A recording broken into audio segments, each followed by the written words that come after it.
Hey everyone, it's been a long time since I have uploaded any content. So with the change of mySewnet changing its name to Creativate and adding a new look, way to get to things, I guess you could say, putting them all together instead of the separate apps, I thought I'd do a quick short video.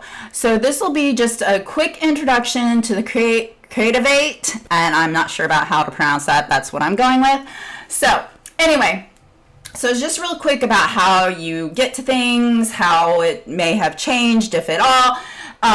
And there'll be more detailed videos on certain things, and I'll mention those that I'm going to create here in a little bit. So let's get started. And the first thing I will tell you is you download two separate files. One is this one up in my left hand corner, and it is the one that when you double click on it, it brings your file explorer open, and you can double click on Creativate Embroidery or Tools, and it will take you straight to Embroidery or straight to any of these things. Now, the difference between this part and the one I have down here pinned to my toolbar is when you click on this one, it opens up to show all of the Creativate, sorry, it's going to take a minute, the Creativate apps.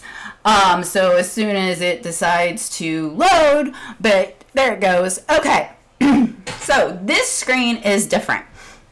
This is the part that I really like. Now, I am going to mention something, and this is an issue I had, and I don't know if it's just my issue with my computer or if it's an issue altogether because I haven't tested it on my laptop or my Mac.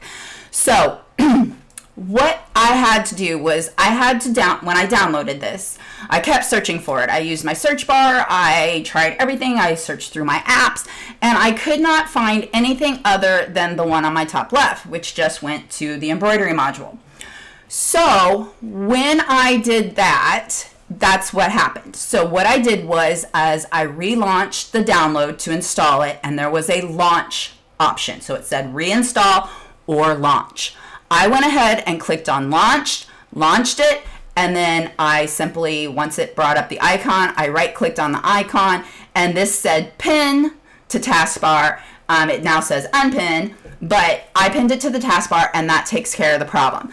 Again, I'm not sure if I just downloaded too many, or if I was just supposed to download that one, or whatever. But if you did both and you can't find this screen, relaunch the download to install it, click launch, and then right click on the icon on your toolbar and say pin to taskbar.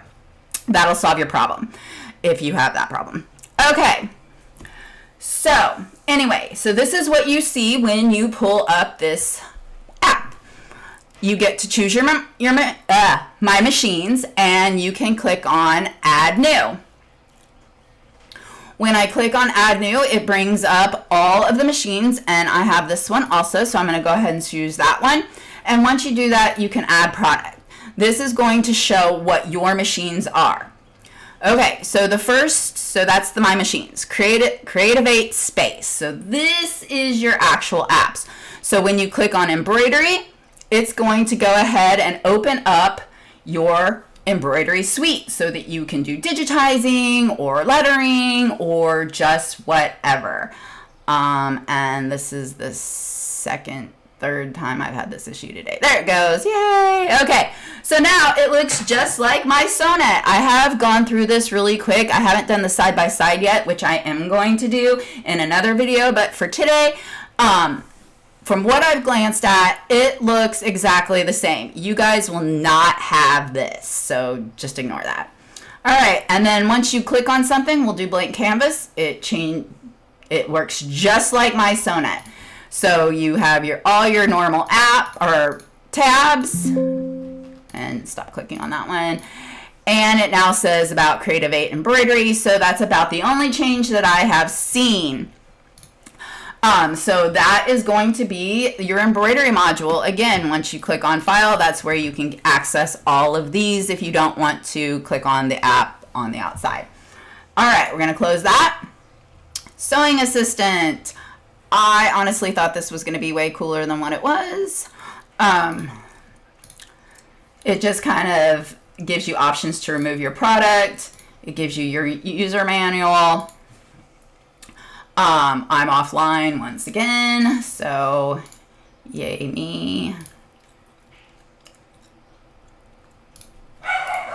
Okay, so we'll see if we can fix that problem. All right, but normally this would pull up, let you download your user manual, same with the Viking user manual and the design booklet.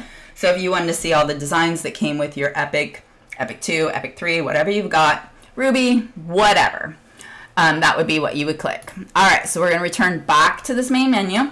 Crafting, so this is with the memento. I do not have a memento. That does make me sad. But I can still show you how to use the crafting, and I may do that in a later video. But when you click on crafting, it's going to switch to the crafting. Yeah. This is a totally me internet issue. Come on. Anyway, this one, it must be totally web-based. And so it'll do that. You can choose everything. And like I said, I will make companion videos later on. All right. The one I am super, super excited about, and this will be probably the first video I do in the next couple of days because this is cool. This is quilting. Okay. So when you click on quilting, it gives you a bunch of stuff. My recents are not load. Oh, there it goes. Nope, recents is not loading. Again, I'm down on the internet. Again, maybe. Oh, back up. Okay, anyway. You can load a sample quilt project. So these are built-in ones. Load a preset quilt layout. This is where it gets cool. There are resources to kind of help you put it together. But this is what I am super, super excited about. This is where you get to go in and create your quilt blocks. So we're going to choose a 3x3 and say, okay.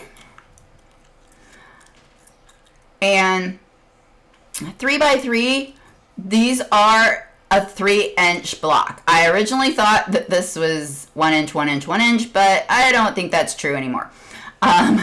Total quilt size. You get to choose your total quilt size.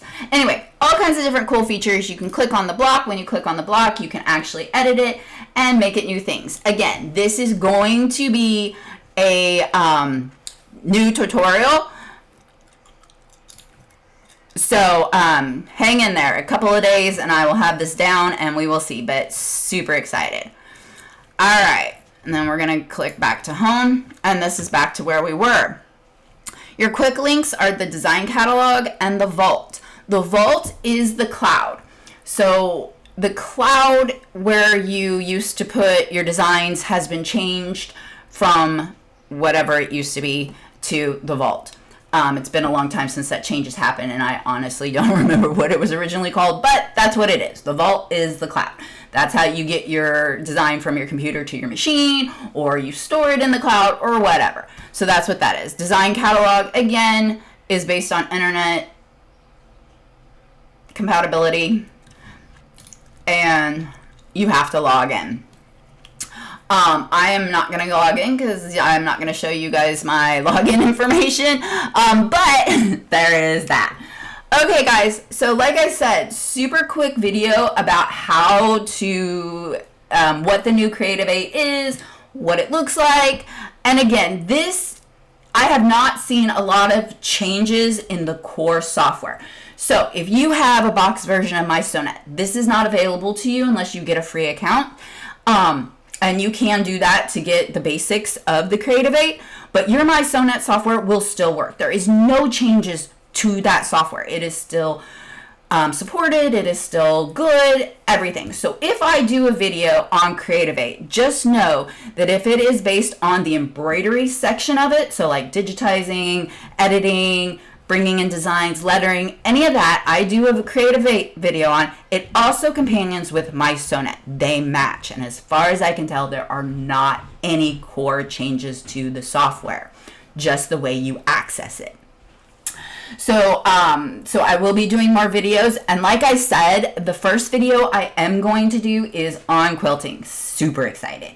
So you can follow me on, so if you like this video and you want to see more from me, and I promise I am going to do more videos. I have had a really crazy few months after the gallery shut down, and I've been trying to get some things going and done, but do like and follow my video, or follow my video, subscribe, whatever it is, do it. If you want to see more videos from me. I also have a website, stitchingwithstephanie.net. You can buy my designs, you can join my classes, and some of them are virtual. And the designs always come with the class. So if you pay the class fee, that design comes with it and all written instructions. And you don't actually have to join in on the class if you don't want to, but I do live stream it. So stitchingwithstephanie.net. You can also follow me on Facebook and Instagram at Stitching with Stephanie, and it's a page, and it is Stitching space with space Stephanie. There is a Facebook profile out there that says Stitching with combined Stephanie. That is me also, but I don't really update on that, and I really don't check it. That was I created a group, and I wanted it separate from my core group, so I went ahead and created a different Facebook profile. Okay guys, so do like and follow me, subscribe, do all those fun things for me. I'd appreciate it. And like I said, I'm going to be making a lot more videos, and the first one is going to be on that quilting. I'm so excited. I'm going to start it as soon as I upload this video. So have a great day, guys.